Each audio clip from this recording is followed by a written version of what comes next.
We have Austin Huffman from Valvetronic with us. I took this idea, I made a prototype. Solutions come from a lot of doing. The car is shooting flames this large. Whoever has the name brand, they win. Their clients become raving fans. People will pay for the ultimate solution. It's one day or day one. That's how I like to look at it.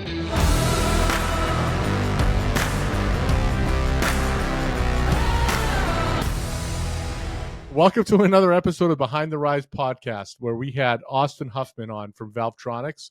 It was an awesome conversation. He talked about how he started this company from when he fell in love with cars when he was in, I think, middle school. Then he went to high school where he started a business. He sold that business in high school. And then when he was in college, he built this technology, and he's got a super interesting business with mufflers and custom exhausts for all types of vehicles. We learned a ton about how he developed his inventory, his marketing, his entire marketing strategy, everything about it. I'm actually going to buy one for my car right now. So awesome episode. I think you'll get a ton of value. Enjoy. All right. Welcome to another episode of Behind the Rise. We have Austin Huffman from Valvetronic with us. Thank you for taking the time to be with us today, Austin. Absolutely. Thank you, gentlemen, for taking the time to allow me to come on here. I've seen a lot of great clips and stuff online, and looking forward to hopefully adding to them. So Austin's a good friend of mine. Austin is an awesome person. If you follow him on Instagram, which let me pull up his handle, and if you like cars, his Instagram is pretty fun to watch. He does some pretty cool stuff. From 3. He does some pretty cool stuff. I mean, that's how I came across you originally after Brandon, and just going through his stuff. I'm like, what does this kid do? And then after finding out, with Valvetronic, it makes a lot of sense. And the marketing, I was like, wow, this is pretty genius. Yeah, so we're excited to get into kind of like everything from how you got, into this lifestyle, how you got started, kind of what brought you on to this entrepreneurial journey. But normally we like to start back, like way back. Like, let's talk high school, where you grew up, kind of, Cool. What was your family life like? And even before high school, let's go to childhood, middle school, elementary school. Where'd you grow up?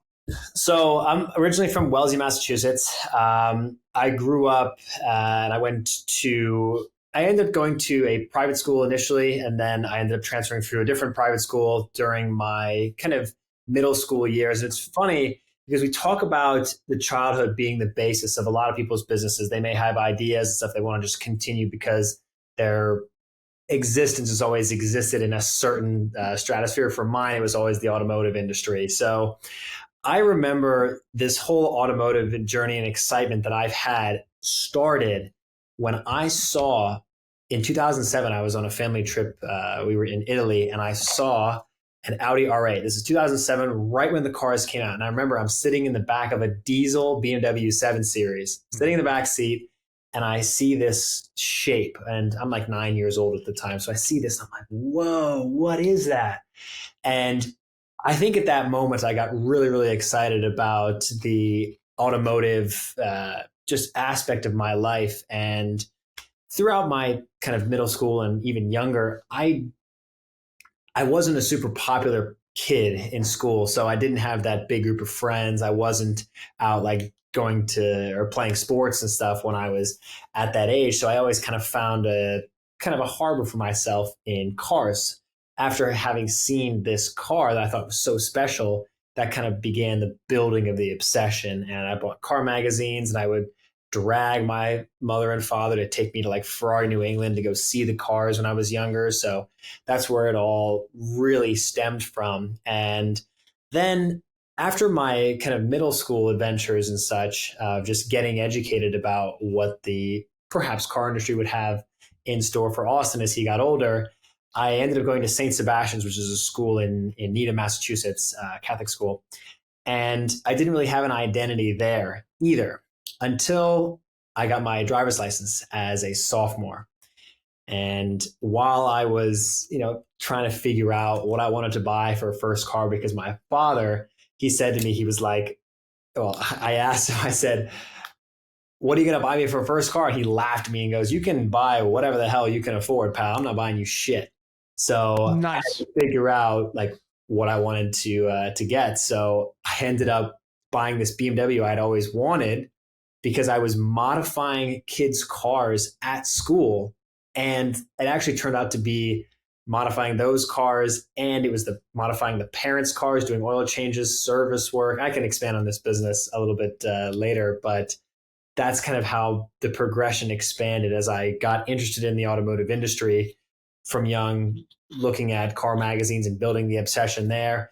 Then I started that business in high school. I was also running like a different detailing business on the side in the summers before I got my license to end up buying this car I'd always wanted. So it's been a very, very interesting roller coaster of events up until me getting my license. And then kind of all hell broke loose from there.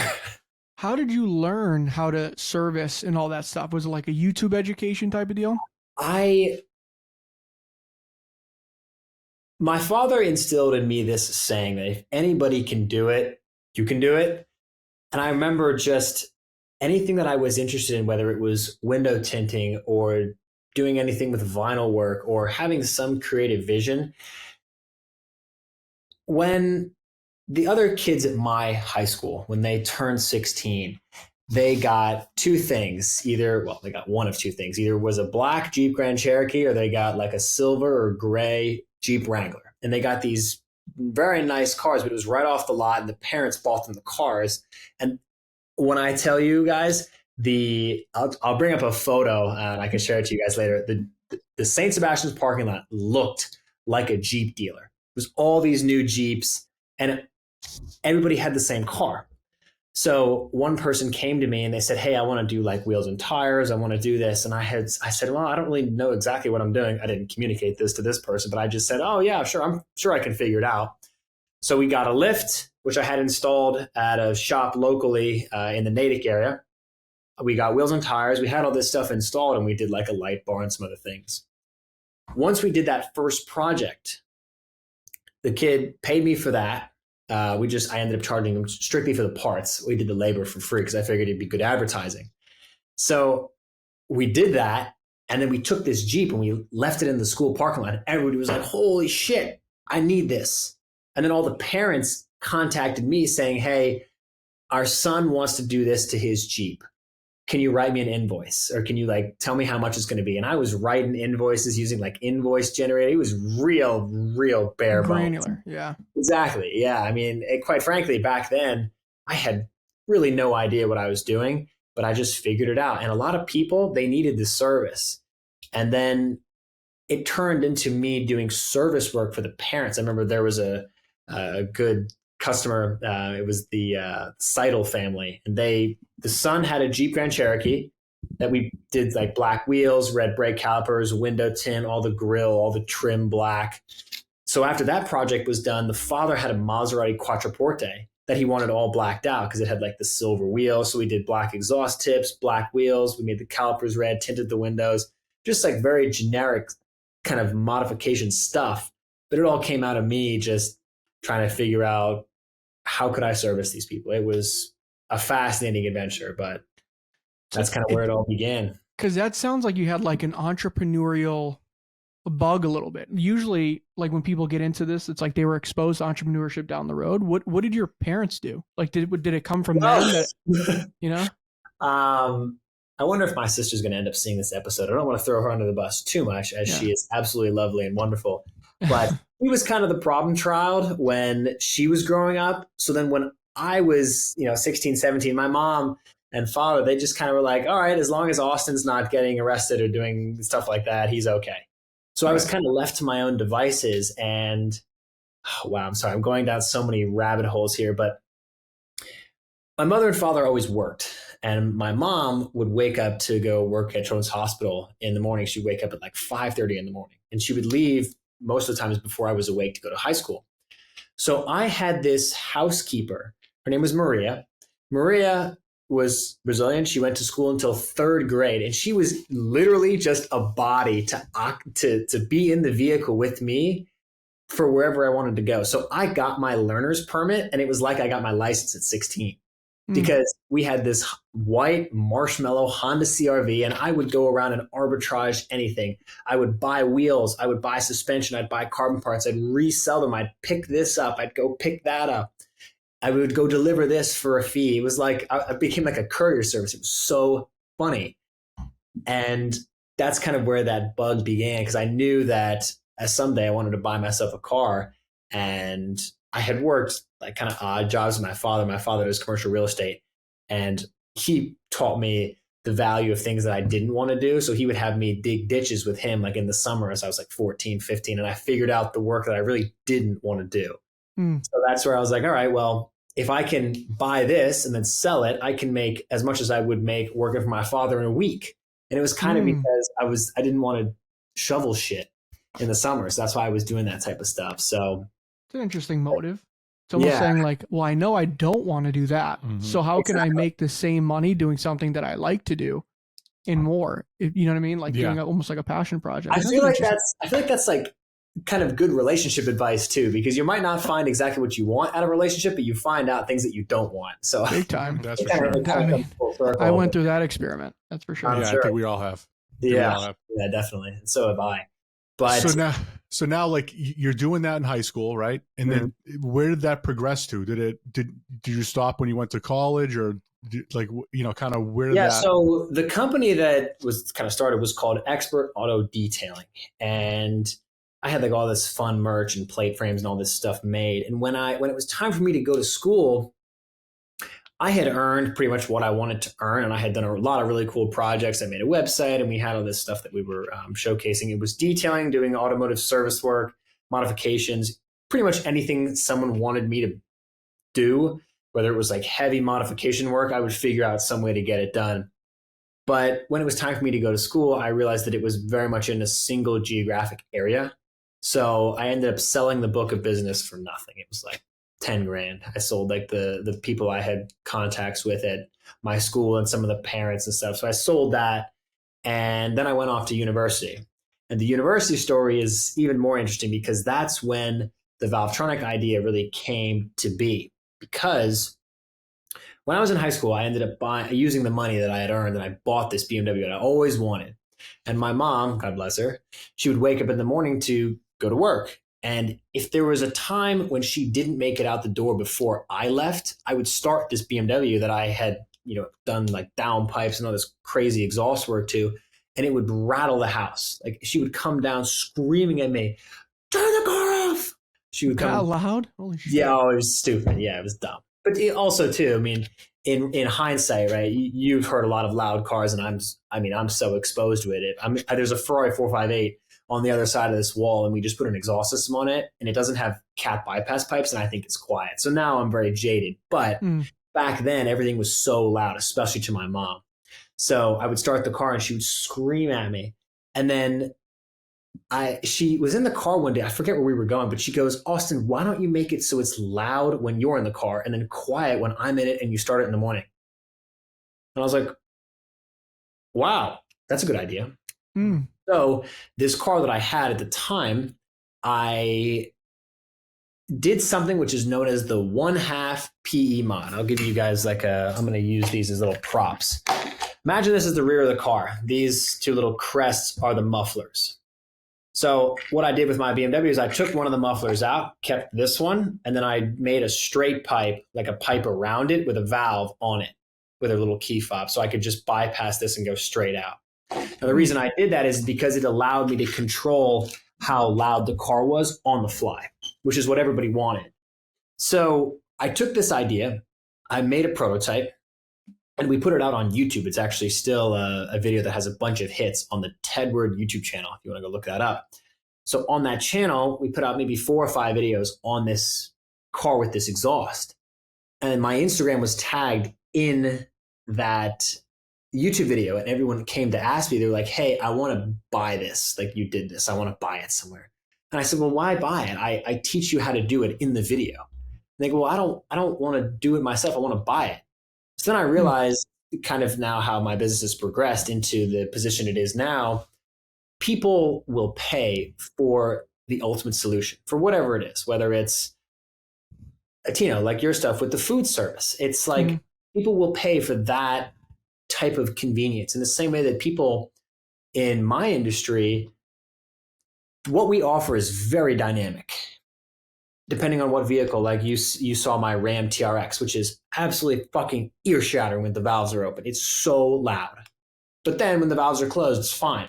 So something like that, I might only drive it 10% of the time with the valves open. Somebody else, like, I don't know if you guys can hear that outside, they might have the valves open all the time. So the product is very dynamic. And so the reason why it became so valuable to people is because people need this control. And that's where I had one car, I made a prototype, we scaled, and we made like 10 more, sold those, and it just is a trickling effect. It takes time. I ended up getting a different car and just kept scaling. There's a lot to unpack there. So when making a prototype, right? Because just that process could be a huge barrier for a lot of people. So in that prototype stage, were you like building pipes and buying shit from Home Depot, or did you? I have to. That's a. In this life, I've realized I'm a good connector of the dots. Mm-hmm. I don't have the ultimate mechanical skill, and I definitely don't have the fabrication skill to build this stuff. What I'm really good at is figuring out what needs to be done to get a particular solution. I think I'd be a half decent consultant if I ever wanted to work for someone. But I say this because I needed to make prototypes. So what I did is I just went to one of now my industry counterparts, which is Soul Performance here in Pennsylvania. I just walked in one day and I had the prototype. I was like, hey, can you make this? You make exhaust. Can you just make this for me? They said, well, not really, but go call this guy. He makes some of our stuff for us. So I ended up calling the person they recommended, and it was Sam at Monarch Manufacturing who helped me get started on this because he was doing in-house exhaust fabrication work, subcontracted out to all these different companies, Fab Speed, Soul. I mean, he was working on these products for these other exhaust manufacturers. What difference did it make to him to bring on me, who wants to sell these valve exhausts to these BMWs? So, I mean, if there's anything that we can draw from me giving any reference to anybody regarding how this all got started, you just need to put the pieces of the puzzle together. It's not that hard in whatever industry you're looking to do. If you need to get a certain outcome, figure out some way to have some people help you do it. So for me, started with muffler shops. I went to muffler shops and I realized the quality is going to be really shitty. It's not going to work. I needed to go to someone who could make a jig, a fixture, and then we could build them in mass production. I think a lesson of that is solutions come from a lot of doing, right? So like some people can get so stuck in that barrier. For example, like, oh, I need to find this prototype, but I gotta I don't know anyone. It sounds crazy. I'm just not going to walk into a studio. What if they say no? And kind of give so many reasons why not. But if you just said, okay, I'm going to create a prototype and I'm going to storm the fronts of these doors and I'm just going to find a way to make it happen. It's almost like to do, like just being like over effort, you'll get there. Like you'll get the result. That's a story as old as time, like paralysis by analysis. Like if you just think about it and never start working towards a solution, like if one door closes, you move to another one, and then eventually you'll find one that opens. Like how many fucking dreams have died on that vine? Oh, it's a great idea, but this and that. Tina, this is a fascinating thing to unpack here because you're right. I found people ask me, I have a lot of friends now, like the guy who owns Soul Performance, and they make some of the best Porsche exhausts in the world. We make Porsche exhausts as well. And everyone thinks, oh, you guys are competitors. No. The people who are at the top, they collaborate. They're not competitors. So anybody who I can learn from or maybe give advice from or guidance from, in my case, I've been asked to consult on things. And if I believe in this stuff, I'll try to work with that person so I can provide value in an ownership position of whatever particular brand I might be consulting on. But I've always found that so many people, they have that stop. It's like, okay, I need to make a prototype. Well, I don't know how to do that. So let's just not do anything. I mean, I've had someone approached me with just even methodology of starting a business. They wanted to sell, it was like 3D printing. It was actually something like this. They were selling 3D printing stuff. And he asked me, he's like, hey, I need $100,000 to start this 3D printing company. And I'm like, why do you need that much money? And he said, well, I need to get the printers. I need to have all this. I need to get it set up. And then we need to have the website built and all this. And I said, just reverse this. I'll give you $1,500, make a website, and you can make one prototype and then market it like crazy. and then tell people it's going to be 6 weeks until they can receive whatever product you're milling out of your 3D printer. You reverse that trajectory, and then you actually find that a lot of people's barrier to entry is not money. It's because their business methodology was completely backwards. So it's a fascinating thing that I found. It's a true thing. Like some people think that was good advice you gave that person. Yeah. Yeah. Most people won't even be You're willing not to do that like step. $100,000 worth of debt, which I mean, you see so often because people think, okay, I need everything to work before I put anything on sale. Yeah, I bet you if you when you offered that person, they didn't even do anything with it. They probably didn't even, because they're asking for that 100 knowing that they're not going to get it, or the only way they'll do it is if they get it, take the easy road. And then if you offer them that more difficult path, like here's just a couple bucks to get started, but you need to figure it out and market it and sell it, 9 out of 10 people would just say fuck it and don't even do it at that point. Exactly. Right. I mean, it's sad, but it separates people like us from perhaps this person, respectfully to them. He didn't do it because I spoke to him the week after, and I was like, yo, like, what's going on? How's the website? He's like, oh, like, I don't know where to begin. And I'm like, you lose, you lost. Yeah, you're done. You already.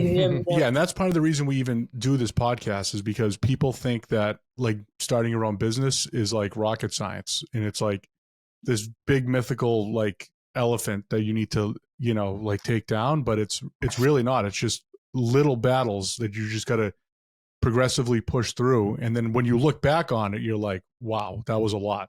But if you look at it, it's like ignorance is bliss. You know, like if you look at, if I knew what I had to go through to get to this point, would I have done it again? I don't know, you know, but like if you just take it one little fight at a time and you just get through that until you start figuring it out, like through action, then that's when the magic starts to happen.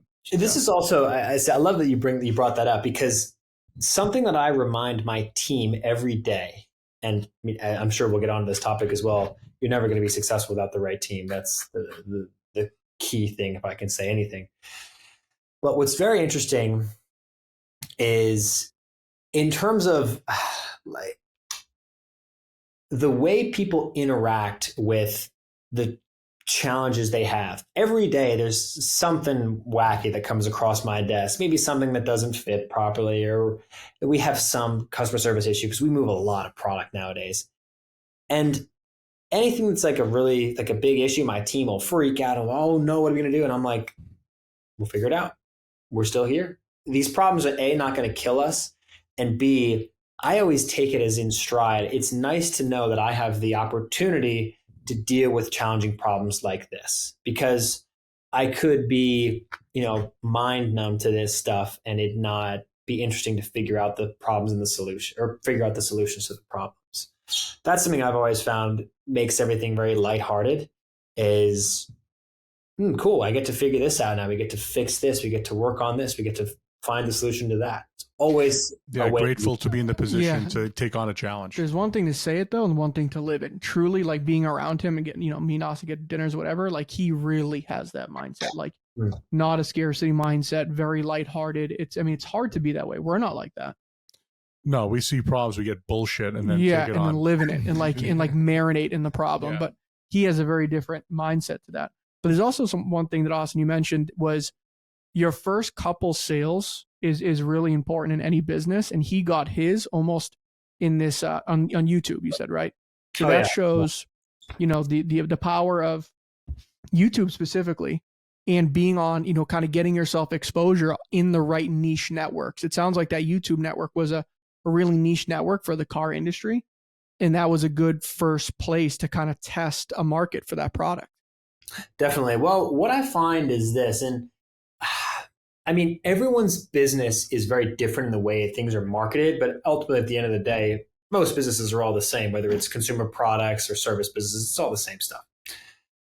For us, and I don't want to share too much of the secret sauce, but I'll give you some info. For us, you need to really understand, how do people make purchasing decisions based on a particular product? For buying new tray, is it the quality of the meals? Is it the macros? Is that sort of stuff? For the exhaust, it's quality, fitment, and the sound, like how good the sound is. We've always focused at Valvetronic of having the best sound because, quite frankly, it's the easiest thing to market. If you have the best sound for a particular platform, you have that car for a day. You can make content for a year, and you could post a video every day. Like the videos that I post on my Instagram. Here, let's say you guys are sitting passenger with me. Ready? I'm going to film. Okay, boom, there's the video for the day. It's so easy. And so the reason we do that is because it's free exposure. Somebody who has a Ferrari, a Porsche, a McLaren, a fast Mercedes, whatever, could see that video and go, oh, I recognize this person, perhaps me, and I recognize that brand, Valvetronic. What is this exhaust? I've not seen this or heard of this or seen a Valvetronic exhaust on this Mercedes that I own or this Porsche that I have. That type of marketing is what counts, because the scarcity mindset is very interesting, and it's something I don't really subscribe to, because when you talk about TAM, SAM, SUM, right, attainable and serviceable markets, the serviceable markets, whether it's for food or if it's for exhaust products, is so large that the sky's the limit. There is no limit. There's no sky. There's so many people, because the people can come back. They have a Porsche, they sell it, they buy an Audi R8. Okay, I want exhaust for that. So you always need to be front of mind for these people. And of course, you have to offer the good service to back it up. If you're full of shit and your marketing is good, people will find out real fast. But if the product's good, we have our little issues, but the marketing is really strong, how could people not recognize you? Yeah, so a good point there is pretty much knowing your avatar, right? So he knows his avatar. He knows people with these cars want that nice sound, that roar, to hear it and feel it. So he knows that's what's going to be front forward in his marketing. That's a big thing. Something I do want to go back to, though, is so let's go back to this storyline, this timeline. So you kind of got this prototype. You said you bought 10, all of a sudden it sold, and you got the 20. What was the next progression like? Was there like all of a sudden 1 month there was like 100 orders on your desk and you had to figure out how to do it? No, so it was never that large. But so here's what ended up happening. I'll do the full story. When I sold my book of business for the previous business of the automotive detailing and stuff, I went to Lehigh University, and this was the fall of 2017. When I went into school, I had taken the $10,000 and I had bought this BMW 335. It was a sedan. It was gray with this really nice saddle interior. It was manual, rear-wheel drive. It was an awesome car. And I got to school and I couldn't bring my car with me as a freshman. You weren't allowed to have a car on campus. The problem was I didn't. It wasn't very enticing for me to go and be a part of a frat and go and do that sort of stuff. I could give a rat's ass about doing the pledging and that sort of stuff. It just wasn't for me and not my personality. So because of that, I didn't really have a big social circle. So I ended up starting a car club at the school. And as I was getting started with how to figure out how to start a club, I realized I really needed my car on campus to have that identity. So I took this Valvetronic idea, because it was in the very early stages of development, and I went to the entrepreneurship department at my university. And I said, hey, I have this idea. Can you help me make this happen? The real motive behind that was I wanted to have my car on campus, because I figured if I could pass it off as a school project, they'd allow me to get a parking pass in my car so I could drive around and go for drives and meet people and do car stuff, which is all I ever did before then. So because I had that and I had the idea, I went and I met with, it was called the Baker Institute of Entrepreneurship. I met with them and they said, okay, we'll sponsor your project. What do you need? And I said, I really need to have my car on campus so I can develop the idea. I said, okay. So they allowed me to get a parking pass. I got the car. I started working on this car club, but that was kind of secondary. But the forefront was, okay, now I have the car here. I should probably, if I'm not doing much, I should probably just work on this idea that I had. So that's when I took the car and I made another prototype just at a muffler shop. I had them take the original off and I just had them make another one, which was fairly simple. I took that to Soul Performance here in like the Fort Washington area. When I did that, that's when I found the manufacturer. We took the prototype, we made a jig, a fixture, we made 10, and I sold the 10.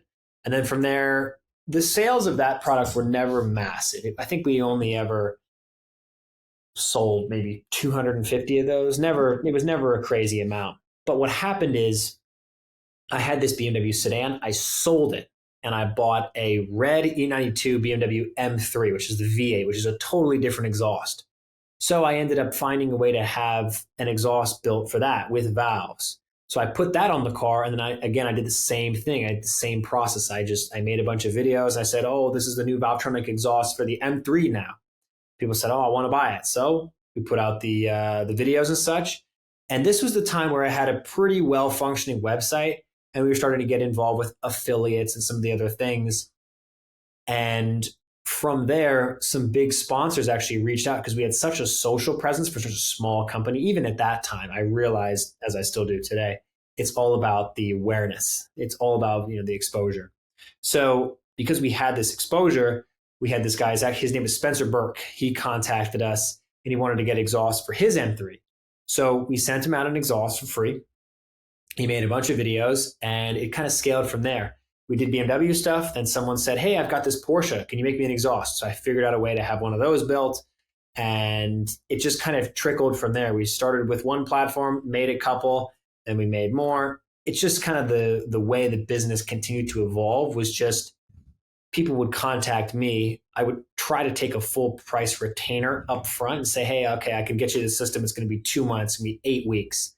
So whether it's a Lamborghini or a Porsche or a Ferrari, whatever, people would come to me, and I dubbed this process the special operations exhaust kind of program, which is still what it's called today, about allowing people, if they wanted a particular system, they could reach out to me and we could build it for them. That's kind of how it went. Well, social presence is huge, I feel like, for this industry, right? Like social media, videos, things going viral. Like it's such a sticky network, that car industry. Like even like when you go to like a car meetup, you see a lot of the same people at these car meetups, right? Like it's a very like sticky little community.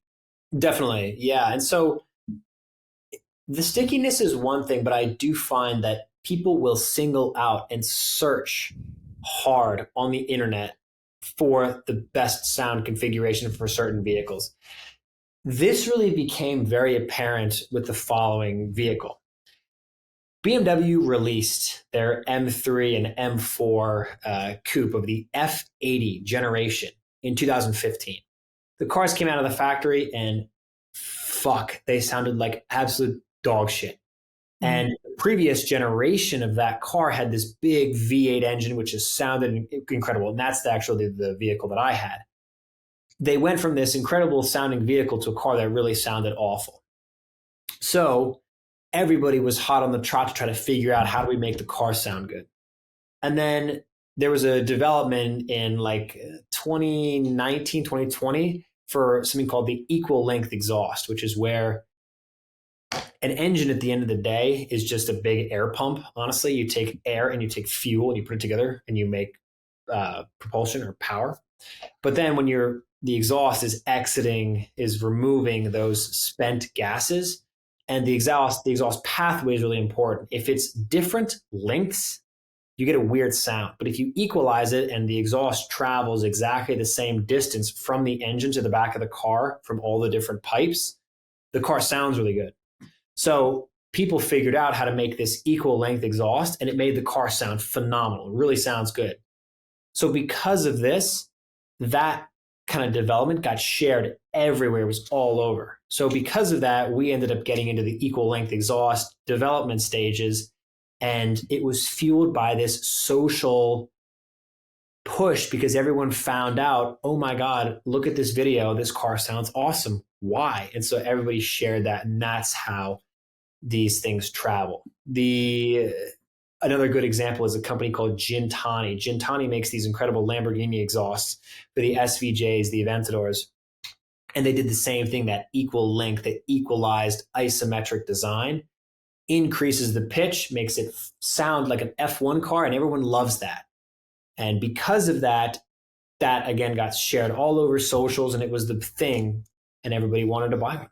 So that's kind of how these markets scale. How was balancing that with school? Because you're talking about a full-scale company at school. You know what I mean? Yeah, like it was really challenging because for me, if I'm going to dive headfirst into something, I still like wake myself up sometimes in the middle of the night. Even to this day, I'm like, oh, I got to get my schoolwork done because I think that I got them in school still, but Jesus. I'm not, fortunately. It was tough because I even considered like possibly dropping out. I considered not finishing. I ended up getting a supply chain major, which is good because we do a lot of overseas sourcing and manufacturing. But that was the most challenging thing because my work really suffered. Like I always longed for the time when I was like a junior, senior, sitting in my dorm room, like, okay, how are things gonna change when I finally have all the time to dedicate to this business? It was challenging. Fortunately, my classes were not that hard. I did start as an engineering major, and then like a semester and a half, and I was like, yeah, fuck this. This is way.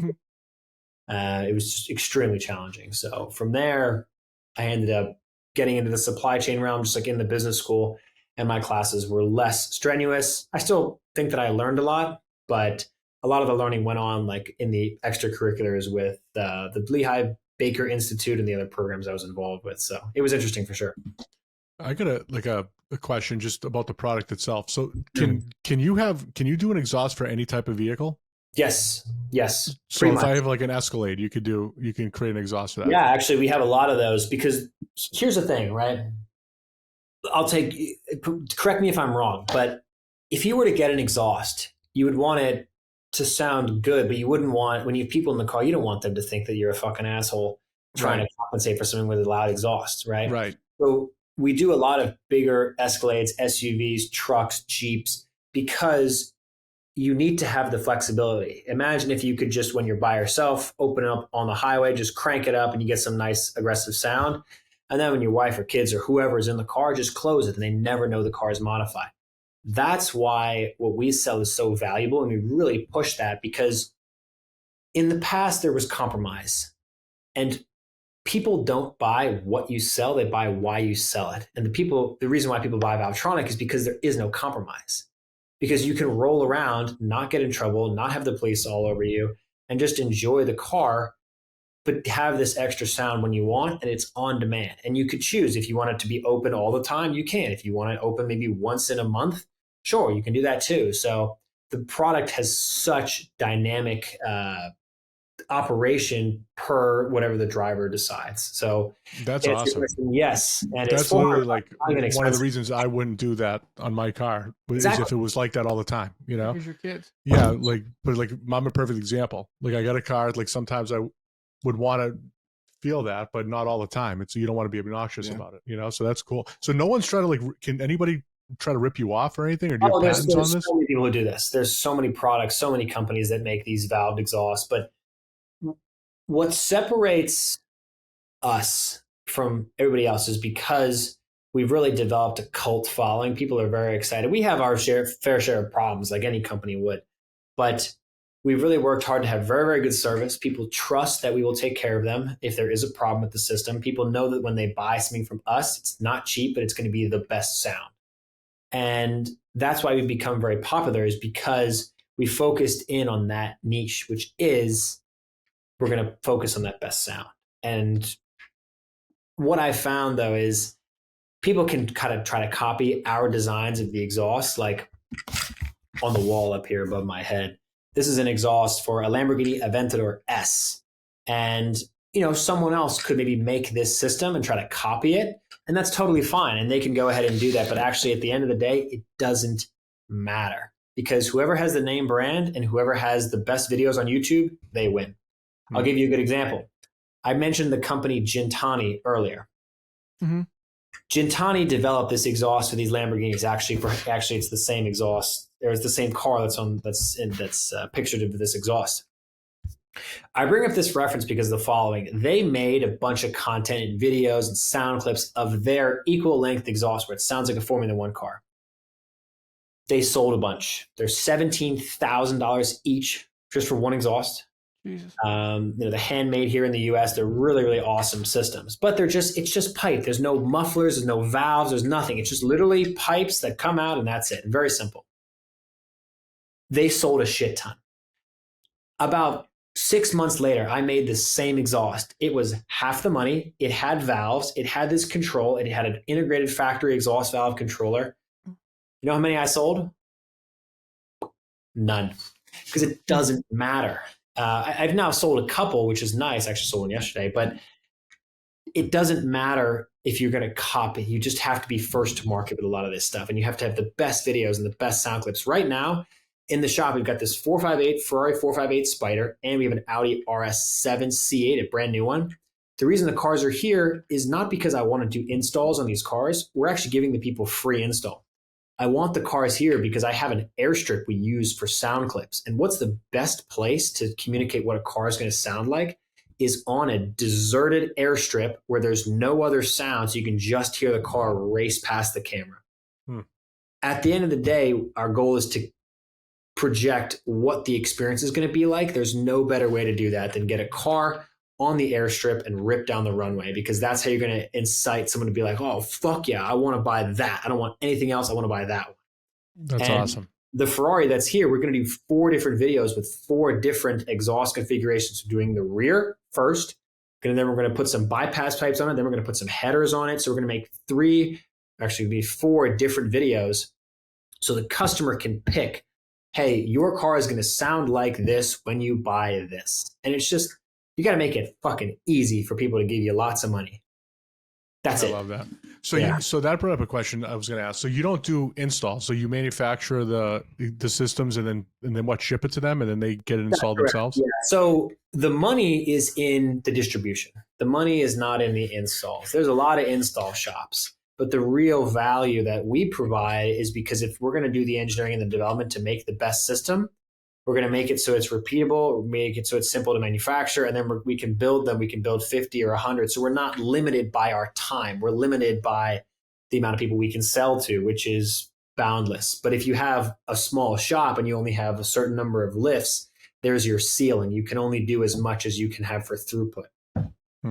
So do you pick like which model car you're producing for like the most? Like, so like an Escalade, like do you have like a line of those that you're already like have an inventory, or when you get an order, you kind of do it like that? What we find is I've worked really hard to build a universal product. It's called our universal valve muffler kit. It's actually the same product that is on Tino. It's on Brandon's truck. It's on my TRX, and it's what would go on the Escalade.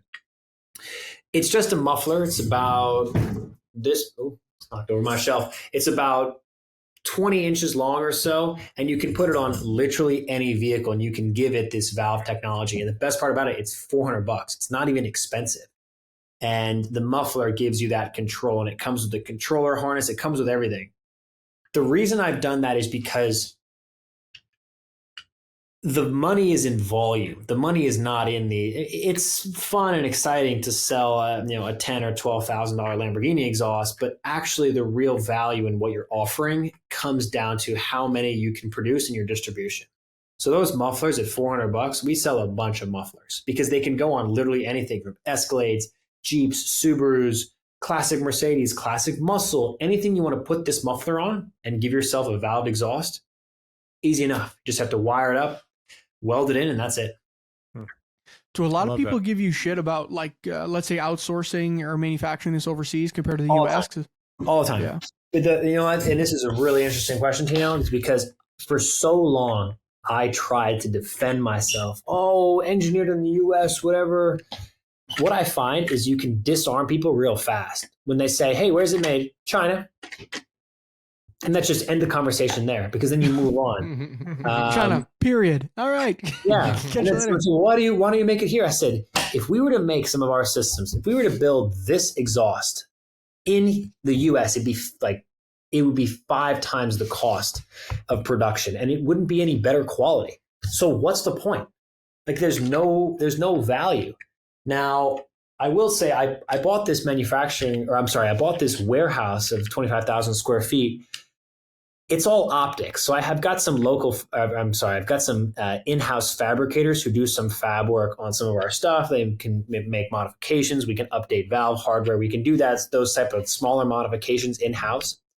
But I got this and I built out this really cool fab area with TIG and MIG welders and all my gas setups and purge cups and all this stuff to like weld exhaust because it's a Hollywood set. It's designed to just get people to be like, oh wow, look at all this cool stuff they're doing. It's all optics, no matter what the business is, whether it's pushing stuff on socials or what. It's all about the optics. So for us, we do get a lot of pushback on that. But when people say, oh, your systems are made in China, whatever, bullshit, drop shipped. First of all, that's not necessarily the case. We do some of the newer exhausts that we might engineer. We might use particular templates from the factory exhausts and stuff. But we always find that if people say, oh, yeah, made in China, whatever, I'm like, have you looked at your fucking phone lately? Where is it made? And it always works. So it's really an interesting thing to Clothing, fucking everything. Everything. Yeah, legitimately everything. Everything on this shelf. These mics, this computer, everything we're talking in. Everything is made over there. So it's very strange because people get up in arms. You'd be amazed at the amount of backlash I get from producing things overseas. But quite frankly, we're now very, very transparent about where stuff is made. When anybody asks, made in China, and I put the little Chinese flag emoji next to it. It's like, you can disarm people so fast because when people ask the question, it's like, really? You don't know? Everything's made over there. So it's very strange. What about where does a lot of your customers come from? It sounds like to me it comes a lot from social and a lot. Yeah. A lot of social. We do a lot of Facebook ads. We do a lot of really good targeted Google ads as well. A lot of offensive and defensive PMAX campaigns for ads work.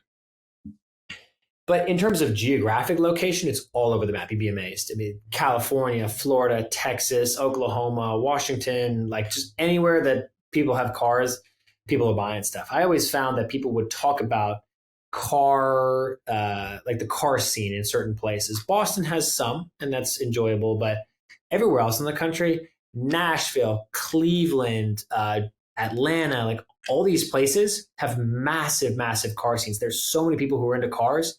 That's why I think like the attainable market for my products is boundless. Like there's genuinely no limit. Because having the ability to go nationwide, again, it's so important. People don't realize how important it is, especially on the optics, not optics, but on the logistics side of marketing. People don't realize when you're marketing geographically on Facebook ads, Google ads, whatever, the bigger geographically you can tell Facebook or Google to go ahead and find your clients, your cost per click goes way down. Everything goes way down. The more you dial it in, let's say just Massachusetts, just North Shore, whatever it is, your CAC, your cost acquisition, cost per click goes so much higher because it's harder for Facebook and their algorithm. Their algorithm's like a little brain. It's harder for that little brain to find your customers. The people who are going to buy. Yeah, exactly. Right. So if you give nationwide to just have that logistical option right out the get-go gives you such a good shot to build and scale, We also find too, it's worldwide too, like our Google Max, PMax campaigns and Facebook and stuff. It's worldwide. I was on the line with yesterday, a customer who has an Aventador, one of these Aventadors that he wants an exhaust for. He just found us online, and it was very interesting because he contacted a bunch of companies and we were the first to reply and we got the business. And so now I've really put a lot of pressure on my customer service teams because we have to have fast replies. People must get the information that they need from us. Otherwise, we're going to lose. So, I mean, I'm very blessed. We have a lot of really big orders that come in for G80 exhausts and these Porsches and stuff. And people know that when they buy, they're going to get the products. Another thing that I will say about this industry, though, the business model does not work small. It also doesn't work medium. It only works fucking large. So when you're in my position and you want to move a lot of volume, if you're looking into product sales and how to move volume, what counts is having the items in stock. So on the other side of this wall here with this 25,000 square feet, I have racks all the way up to the ceiling, of which, you'll see here in the next couple of weeks. But I have racks all the way up and the shelves are always full. And I have a supply chain team that's dedicated to just making sure we have everything in stock, because someone may call us up, a system that we haven't sold in 6 months. Hey, I've got a Ferrari 599. I'm in Dubai. I need equal length race headers, and I want the titanium rear, the rear X pipe. Okay, it's $20,000. Okay, is it going to be like 6 months to make? Nope, I've got it in stock. You'll have it in a week. Boom. That's how you're going to make that sale. Because people are always shopping. Everyone's so impatient nowadays. You have to have everything in stock. Everyone's so spoiled with this Amazon Prime, one-day delivery stuff that if you're going to compete, you can only be large. And that's why, for me, the scale matters. Because a lot of other companies say, oh, we're made in the USA, whatever. They can't keep up. They literally cannot keep up because we'll have everything in stock that you could ever imagine, 2-3 day delivery. We can overnight things as well. And that's why a lot of our dealers around the country, they work with us because they know that whatever they buy, it's going to be in stock. They don't have to wait for stuff. That's huge. Something you mentioned too is response time with customer service. In our businesses with New Trade specifically, over the past 6 months, I really got honed in on that because it's so massive. When someone emails a company and you don't respond for 24 hours, in that gap of time, they could leave a bad review. They could tell 2 friends about how bad our service is. They could put whatever. The longer it takes for a question to get answered or an issue to be solved, that's what they're judging service on. So if you send an email and there's a response time with a solution within 30 minutes at any hour of the night, that is what you quote unquote call good service. Response time is so fucking important right now, and because like you said, Amazon kind of spoiled everybody into this normality of like quick response time. So now every other company, every other industry has to keep up with those. Yeah. So go ahead. No, I was going to say like that translates to sales too. So like the sales that are coming in, are they coming in through your website? Are they speaking to somebody every time, or is it like an online transaction, like an e-com situation? It's strictly online e-com. We do an in-person pickup now that we have our new warehouse, but this actually leads me into the next point, which is in terms of sales. Kind of the pillars, right? Good products, good people, but also good systems. We've worked really, really hard to make it very easy for people to give us lots of money and for people to get the questions they need answered quickly. In the videos we put online, some of the sound clip videos are 20 minutes long. And the reason why they're that long is because I'll do a talking segment of 5 minutes talking about the exhaust. We're in this car today. It's got these modifications. It's this year. We did these we did these mods. It sounds like this. You're going to experience this. It's going to sound better than that.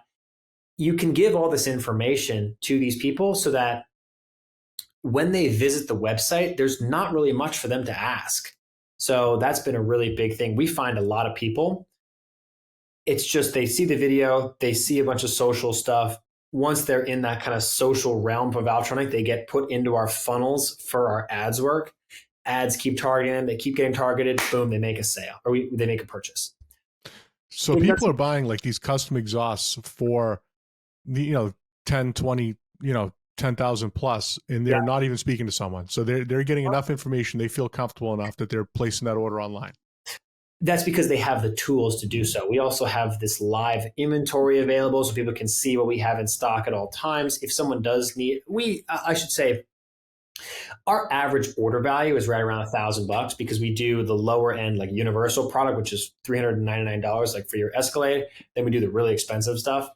We do find that people on the higher end are looking to speak to somebody, and we have dedicated people who we can have make a phone call if someone's going to might pull the trigger on a $10,000 exhaust. And it sometimes it might even be me. Like yesterday, I was talking to this customer with this Lamborghini to sell him the system, and that's fine. I'm happy to do so, but I don't want people calling us on $400 items. We need to give them all the information so they can just click and buy. Yep. It's got to be easy because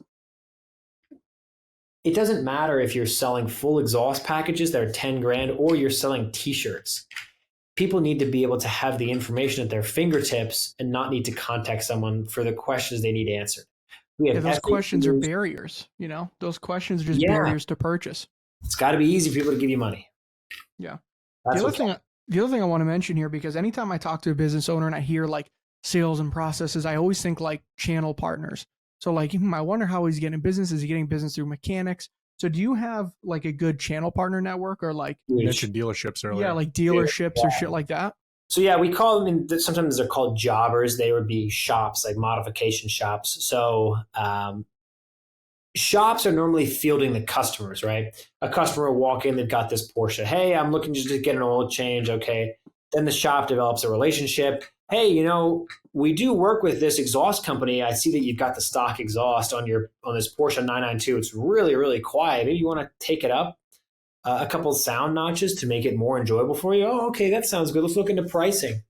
And then we'll give a dealer, let's say it's a $5,000 exhaust. We may give them 30% for making that sale, which is like $1,400-$1,500, which is a lot of money for a lot of these shops when they can make that and they make money on the install. So your dealers, especially in this world, in the automotive world, they're your saviors or they're your sales team, I should say, and saviors, I guess. But definitely the sales team, because they're going to be the ones who field the customers who say, all right, this customer, he's full of shit. He's not buying anything. Oh, you want to spend some money? All right, I get you the Valvetronic titanium. It's going to be $6,000. It's going to be $8,000, but it's in stock. We can get it for you tomorrow. And, by the weekend, your car is going to sound fucking ridiculous. It sounds like that's a big competitive advantage is like you're one of the few that has this stuff in stock. So when you're creating that relationship with the shop, that they have confidence that you're going to be able to have the stuff ready to go. Exactly. And also too, we have this whole portal for our dealers. And in the portal, when you click in and you log in, it's got our live pricing. It's got our live inventory. So you can see basically into the warehouse, however many we have of each system. It's got calculated margins. It can store credit card information. So a dealer can just go click buy. This is really good for restocking orders as well, because if a dealer comes to us and says, hey, I've got a lot of interest on F80 exhaust or these BMW exhausts. All right, cool. Well, why don't you buy 5? There's an extra incentive. You're going to get an extra 5 or maybe 7-8% off if you buy a bunch at the same time. And that helps us on our end because we can just churn more volume. It's all product in, product out, making people happy in that sense. The other thing I want to mention too is I love businesses that have like their clients become raving fans.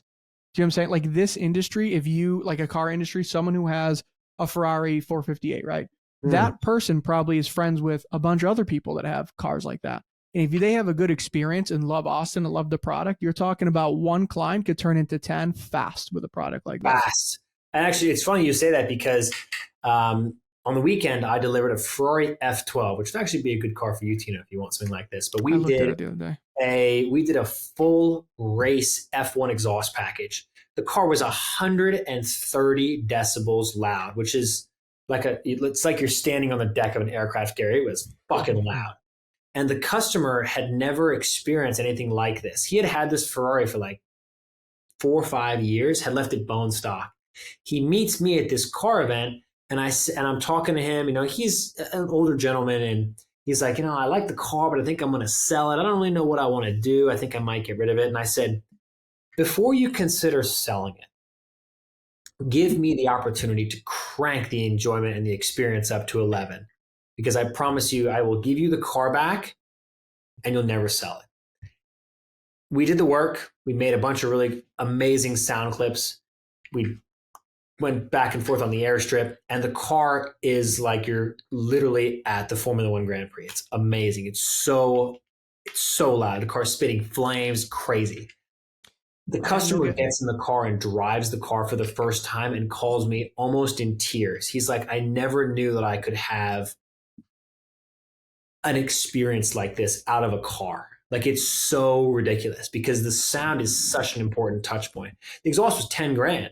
He's like, this is genuinely the best $10,000 I've ever spent. And he has a Lamborghini Aventador as well that he says, I need to have that same sound for this car too, because it just amplifies the enjoyment.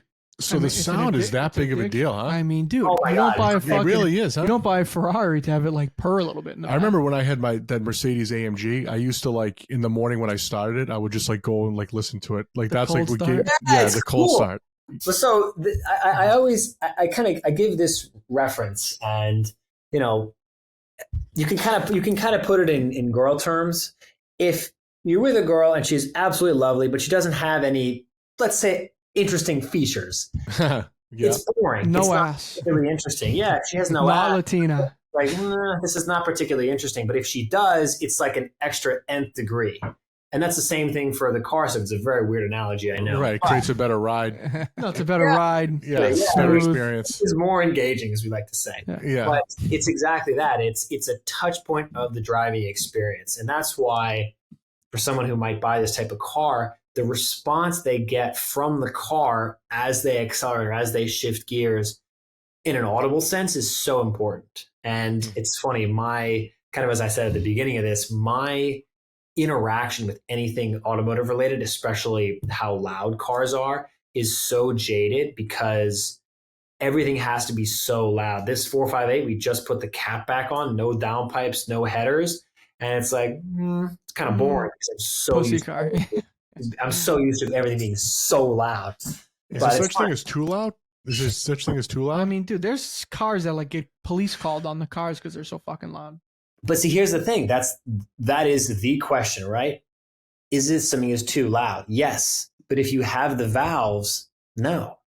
Right. Because that's the thing is my TRX, my Ram, my truck that I drive every day is really, really loud when the valves are open. It's 126 decibels. It's really, really aggressive.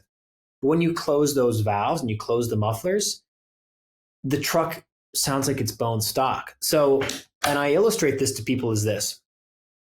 Let's say you put an exhaust system on the Escalade, right? And you're trying to find that perfect middle ground where it's not too loud to where people in the car hate you and it's not too quiet to where you don't hear any change.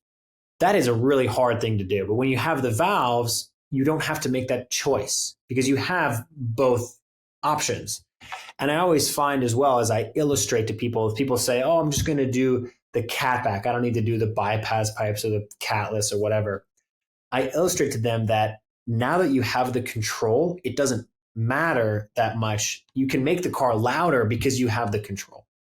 So I've found a lot of times that even if I get stopped, it's never a problem of the car being too loud because I always just close the exhaust. And I've had situations where I've been stopped. I shouldn't say this, but I will. Why not? I went past a cop really quickly in my M3, my BMW once. Just loud, had the valves open. That car has a full titanium, like a $6,000 full exhaust. And I raced past the cop. I saw him and I was like, So I didn't see his lights come on. And so I figured, who could say for sure? I'm not sure if he's coming for me, let's say. So I made a turn and then I made another turn and I closed the exhaust and I just drove normally. Cop pulls me over. He says, hey, why did you race by me so fast? It's the middle of the night too. Why'd you race by me so fast? And I said, I'm sorry, officer, I don't think I was doing anything. And they said, I heard this loud car. And I'm like, this car is quiet. And I revved it for him with the valves closed. He's like, must have been someone else. I'm really sorry. No. So yeah, I mean, that's a bamboozled. Yeah, that's kind of a wild example, but because you have the control, there is no compromise. So it's an electronic control inside the car. You can turn it on and off from within correct, the car. Yeah, it's like a remote like this. Like you just I need to get this. I'm gonna get it. I gotta get it. A lot of new exotics have like what is it called? Soretto? They have like the racing, then they have like the quiet. Yeah. Well, so the cool thing is the cars nowadays are coming with this from the factory. Mm-hmm. So a good example, let's talk Escalade. The Escalade V, which is a fucking ridiculous vehicle. Yeah. It has these exhaust valves from the factory. The thing is, though, is from the factory, these cars have to abide by certain regulations so they can be sold everywhere in the world. So regulations in Germany and in Asia are very different from where they are in the US. But it's too expensive for the manufacturer to make different exhaust systems for the different parts of the world. So they'll just make the car really fucking quiet. Even though it has the valves, the car goes from quiet to quieter. It doesn't really make much difference. So what we allow for is people to have way more control over the exhaust because we're kind of able to go outside the we can go outside the rules a little bit more respectfully to make the car a little bit more enjoyable for people because we don't have the same requirements that the factory has when they produce the car and they need to import it into a particular country. Yeah, that makes sense. Yeah. Before we go too deep down that rabbit hole, I do want to mention something that you mentioned earlier about technology. So you came to a point where did you develop this portal for your dealers, or was it like a plugin that you kind of saw, or was it an issue that you saw in the industry? Like, oh wow, no one has this easy ordering portal system, and then I you felt a created need. it. Yeah. Yeah, it's hard to say because for me, the interaction between these dealers is always, it's got to be fast. Like if they can't get the information, a consumer will spend a longer time trying to educate themselves, but a shop won't. They'll just be like, okay, they don't have it, fuck, whatever. Shops are so used to having to call manufacturers. Hello, hey, this is Bill from whatever exhaust company. How can I help you? I'm looking to see if this is in stock. Okay, give me a second. Hold music. The customer walks out. Oh, never mind. Customer left. You're fucked. If the customer walks in and they can go, oh, I can go on the Valvetronic website real fast and see if it's in stock, that's what counts.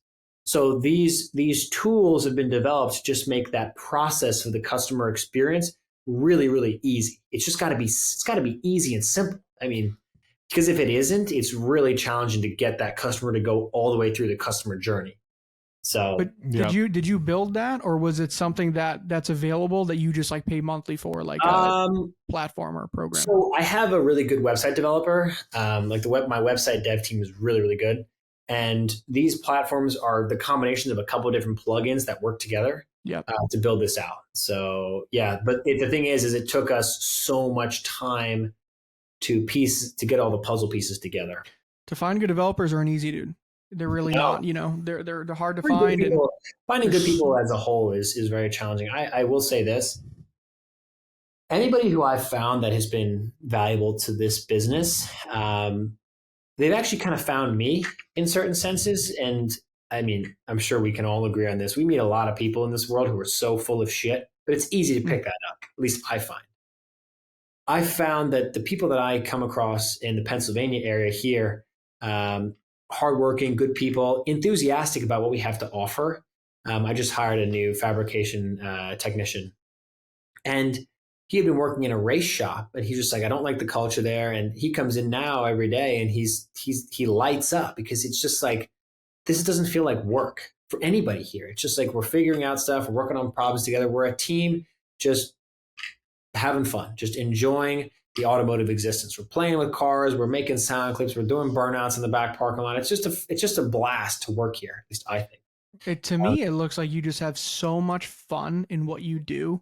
Yeah. Like just fucking around in the cars. Anytime you go on vacation, like you found a way to to exist with your lifestyle while it making sense for your business. Well, exactly. I'll tell you one thing I was just going to say. It's like his business is not, you make it seem easier than it is. Like just hearing what you're saying, you're dealing with inventory management, you're dealing with tech, you're dealing with marketing, you're dealing with supply chain, you're dealing with customer service, you're dealing with sales. This type of business isn't just one of those drop ship, like you get an Amazon store and you just buy it. Like this is like a very complex business for everything A to Z, like from manufacturing to supply chain to sales, marketing, all that stuff top to bottom. But your like attitude towards it makes it like seem, like so like laissez-faire to a point, and you can just see how why you're successful is because you just get things done, and I don't know, it's impressive. So kudos to you. Well, it is, and I do appreciate that. I'll take that compliment in stride. So thank you. What I do find though is this: in the beginning, we talked about how the problems cement. Like there's always going to be issues and things that come up, but we take those issues in stride. And if there's nothing is too challenging to figure out. If we lose a couple $1,000s because a customer wants to return an exhaust, sometimes we have those. A customer doesn't like. We actually have a situation right now. We built a full titanium exhaust for Corvette C8Z06, the new one that just came out. Sent it to the customer. Customer loves it. Absolutely loves the sound, everything. The problem is he's getting a fault code as he drives the car. So we went back and forth, did a bunch of diagnosis for like a month and a half. And ultimately the customer decides, hey, you know what? It's just, I can't deal with the check engine light. I'm just going to take the system off and I'll send it back. And I said, hey, you know what? We tried our best. No problem. Send us the system back. He takes the system off and puts the factory exhaust back on. He's like, fuck. Like maybe I should just deal with the check engine light because the car sounds like shit now. And the thing is, at the end of the day, everyone's human. it takes one phone call to make this person very happy. And it takes one missed email for them to be very upset. So whatever we find in terms of the challenging issues to build out new supply chain platforms or dealing with customers, it's very easy to just say, let's give the guy a call. Let's just send an email. Let's figure out what the solution is going to be, because at the end of the day, we're not dealing with cancer patients here. We're dealing with people who like cars, and they might have a problem with their fun toy on their weekend car. Like, we're not dealing with stuff that's so serious. People make it out to seem really serious. I've had some really, really negative emails come through, which is just the case. I'm sure you guys have had the same thing in your businesses. People just fucking angry for no reason. Yeah. We just say, hey, like, I understand. And then like one phone call and the person's fine. Like, hey, I really appreciate you reaching out on the phone. I'll keep the system. I'm just happy that your level of service. See? Dude, some people just want to vent. I think some people just want to like lay it into somebody, because whatever they're dealing with, like, just lay in a bad review or lay in the ridiculous email, and then as soon as you hit them with kindness and they diffuse, they're fine. Yeah, they're fine, but they just needed to get it out. Like, fuck you, this sucks, your food this, your food that, blah, blah. And all of a sudden, like, we have a customer service guy named Lincoln. He has like the kindest voice, nicest guy. He calls him, just brings them down, and then all of a sudden they refer like two friends. Yeah. And so that's the thing. This is all, you have to take this stuff in stride, because if you don't, and you get amped up and anxious about the problems that you have, I mean, you'll never relax. I will say though, as dandy as everything does seem in my existence, I have one fatal flaw, and it is I have an impossible time relaxing, because I haven't really figured out outside of the car existence what I like. I bought a bicycle. I like to cycle. I love going to the gym.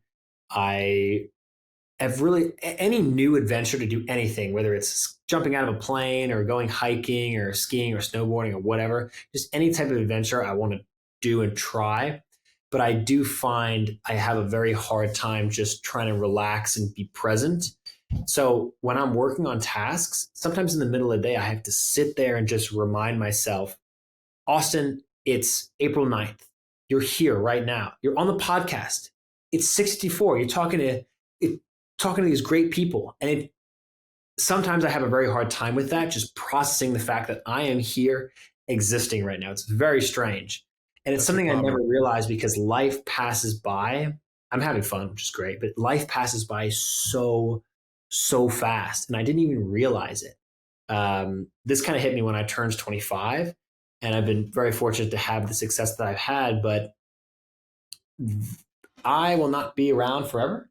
So it just, when I had this birthday, it really made me put things into perspective about all these fun things that I've been doing. I need to make sure that I'm taking them in strides and not having everything pass by me. I try not to even listen to music in the car anymore. I just sit and exist, because I was listen to the exhaust all the time. That's our biggest. If I've already give our biggest flaw, it's that. We have that same problem, so you're not alone. Yeah, it's tough. It's really a strange thing, but I mean, besides like all the automotive stuff that I do, I try to get into some other stuff. I will say, kind of a funny tangential like high school story. I didn't end up joining a frat in high school or in college because of this. There was something, and I'm curious if you guys might have known about this. It's now an Instagram page. It's called What's the Word Mass, but it was a group chat. And What's the Word Mass, if anybody's in Massachusetts and they're around my age, I think they're going to know about this, which is going to be funny. What's the Word Mass was a group chat. It was like 40 people, and it was the town representatives from all the Metro West area in the Boston area. Wellesley, Weston, Lexington, Natick, Framingham, Newton, all the towns had like a couple representatives. And they would put the addresses of all the parties, like the house parties, in this chat. So when I was in high school, I was so used to just going to these house parties and showing up with like a couple people, and we'd go and we'd have a good time, and then we would leave, because we would go to all these different houses because we had the addresses. Now, the only reason why I say this is because I was so used to going to these big events, like these big 400 people house parties in high school that the college parties seemed really boring. So that's why I didn't end up doing it. And that's why I think it kind of prompted me to do this business, because I found I was bored and I didn't have that social connection. Me and my friend Noah Jick, we would go drive his Acura MDX and we'd pick up some of our other friends and we'd go to these parties. But the party started at like 8 p.m. and we'd leave by like 10:30 and go home. So we would do this sometimes Thursday night, Friday night, Saturday night, sometimes Sunday night, but we would be fine because we would wake up the next morning and go to school. So it's funny. I feel like that was a blessing for me because I kind of got that out of my system in high school. So when it got to college, I could just hustle and make stuff happen. Even in high school, though, I'm not a very big drinker. When we were going to these house parties, I would always drive. And so I never drank. So that's I'm the same way. one of the positive things as well.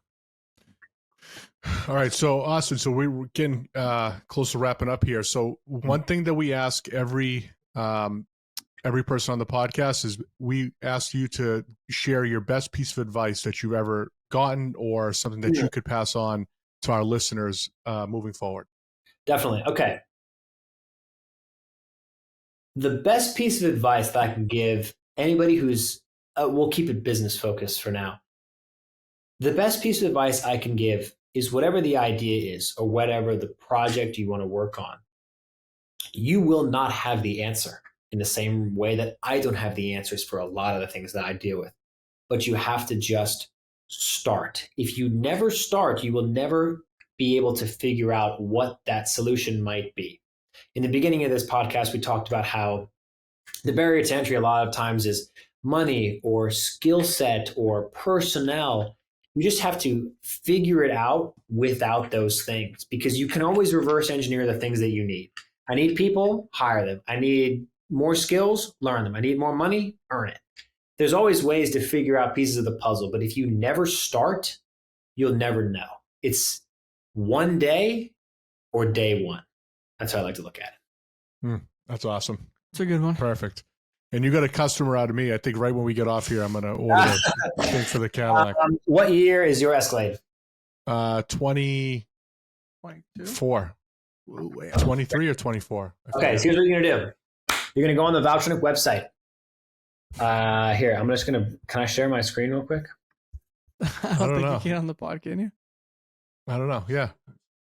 Open system settings. I think I'm going to have to authorize it, which I can't. Oh, baby. Does it work? First screen share on the podcast. Yeah. So here's what, can you see? Oh, you can't. Oh, no. Damn. I don't think you can see it. Because if I switch tabs, do you see this other tab or no? I can see it. I saw it before when you had it up. You saw the website? Yeah. You can see the website right now. Not right now. A minute ago we could. Fuck. Yeah, I don't think this is going to work. That's all right. We can touch base after. Yeah, he's been trying to get me to buy like a fun car. He just got a new McLaren 720. You don't like the McLaren though. What a fucking shit fuck. No, I love it. I think the car is great. Here's what happened. And I don't know when this podcast is going to go out, but when it does, McLaren might hate my guts. I got the car. I put my cat back on the car. Just a cat back, no downpipes, nothing. The car is shooting flames this large. McLaren corporate goes on my Instagram, finds me, sees the video, and voids the warranty of the car because they said it has aftermarket modifications.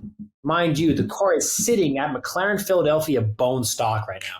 So they took my videos and said that because the car is modified in the videos, we're voiding the warranty, which is the most utterly tyrannical thing I've ever experienced in my entire life. The car has no problems except for an electrical issue. And although they're trying to be pedantic and respectful about it, they're basically saying that any modifications that I've done to the vehicle, like my light that I have across the wing, Tina, I think you've seen it in the video. Yeah. That light, they're saying, oh, it's going to void the electrical warranty of the vehicle. I'm like, it's on a battery. It's a separate thing. It's not even installed anywhere. Same thing for the underglow. It's kind of, I look like an absolute idiot as I drive the car with the underglow, but I think it's great. Same thing. It's on a battery. It's not even on the fact like the car is battery, but they're saying it's wiring in the vehicle, therefore it voids the warranty.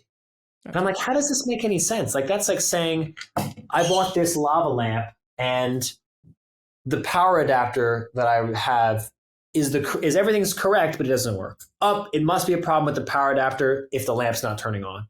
Okay, I plugged the lamp into the wall and it's not working either. Up, sounds like it's the power adapter. You used the wrong power adapter. You're an idiot, and no warranty. It's like it's just. Does that happen with all these? Any car that you put this on, does it void the warranty? No. Because McLaren is the McLarens are so unreliable. Unfortunately, the McLaren is the best example I can give. The McLaren is a bitchy 10, whereas like an Audi R8 is like a pleasant 7. That's like the best way to analyze what the car is. But the problem is because they have so many issues, McLaren has worked hard with their warranty programs to try to deny any claims because they don't want to have to deal with fixing the cars, even though they are so unreliable, which is unfortunate. But no, the thing is, like, if you put it on your Escalade, no one cares. Like, it doesn't matter. You do a full exhaust on a Lamborghini Aventador, doesn't matter. Ferrari's a little weird. Porsche doesn't really matter. But McLaren is really, really, they'll push back on you a lot. And that's what I'm experiencing right now. I haven't had the car for like a week and a half because of an electrical issue, but they're trying to avoid the powertrain warranty because it had an exhaust. Wow. It's like, really? So, do you have any videos of the Escalade with that exhaust on it on your website? If you go on YouTube, there should be some. I don't have them on my website linked exactly, but I'll look on YouTube. Yeah, I'm like gonna do it for sure. Yeah, because it's $400 and it's pretty easy to install. Any muffler shop can do it for you. You just remove all your mufflers and resonators. You just put this one in, then you just wire up the remote, and that's it. It's very easy. Yeah, what a win! It's a win. Yeah. All right, Austin. Thanks, brother. Appreciate it so much. See ya. Bye.